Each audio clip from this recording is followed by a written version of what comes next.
Have you ever wondered how God took Enoch? Did Enoch die, or was he carried straight into heaven?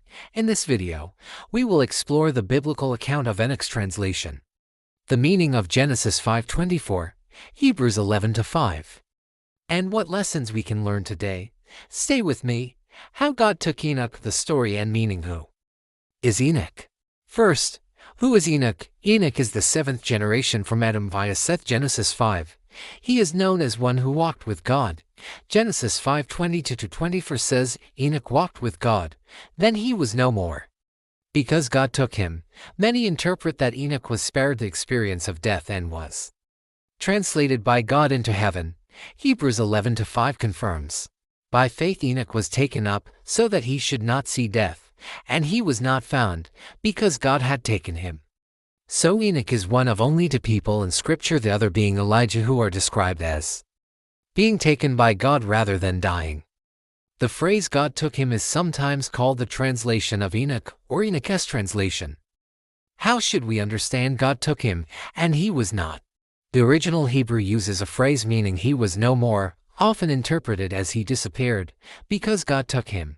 The Greek Septuagint uses the idea of metatithemi to transfer or carry over. Some argue that Enoch never experienced physical death, he was translated carried into heaven. Others caution that Scripture does not explicitly say he never died.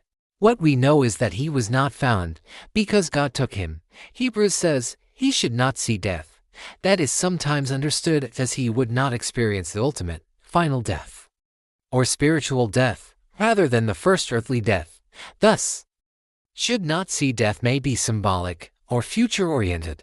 Theologians also note that God took him may signify divine favor, that God claimed Enoch for himself. Some commentaries see it as a sort of divine adoption, or to show how pleasing Enoch was before God. Enoch's faith was commended before he was taken. Hebrews 11:5. What made Enoch so special? What set Enoch apart such that God would take him? What pattern of life did he show? 1. Faith. He trusted God. Hebrews 11 places him in the hall of faith. 2. Walked with God. This phrase implies intimacy, fellowship, and obeying God's ways even in a corrupt world. 3. Pleasing to God. Before translation, he had the testimony that he pleased God. 4. Prophetic witness. Jude 1:14 attributes prophecy to Enoch. He spoke of coming judgment and the Lord's return. He did not remain silent in the face of wickedness. 5. Consistency. Enoch's walk with God lasted 300 years after fathering Methuselah, and his life is summed up simply by that relationship. Because he walked in faithful obedience and communion, he was honored by God in an extraordinary way. What does Enoch's translation teach us? What spiritual lessons can we draw from the story of Enoch?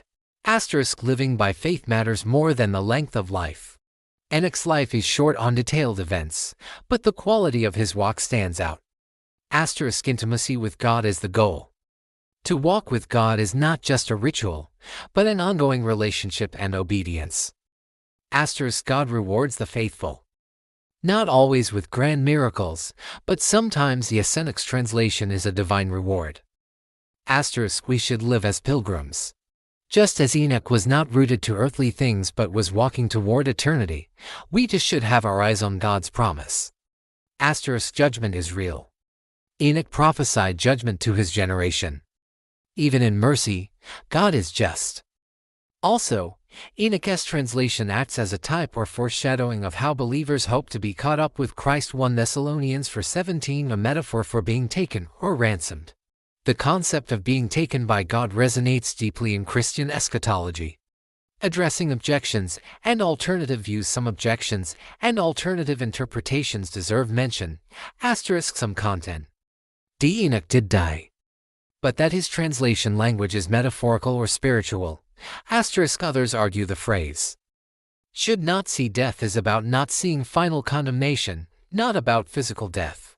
Some skeptics claim there's no extra detail, no chariot, no angels in Genesis, so God took him is a poetic way to say he died in secret.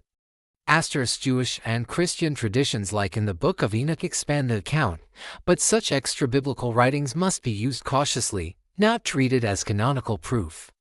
It's important to remain humble in areas where Scripture is silent.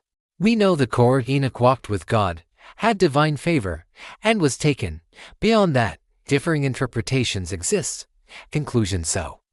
In summary, how God took Enoch is not an accident or a myth. It reveals that when a person walks faithfully with God, there can be surprises beyond death. Enoch's story encourages us to live by faith, pursue intimacy with God, and remember we serve a God who honors the faithful.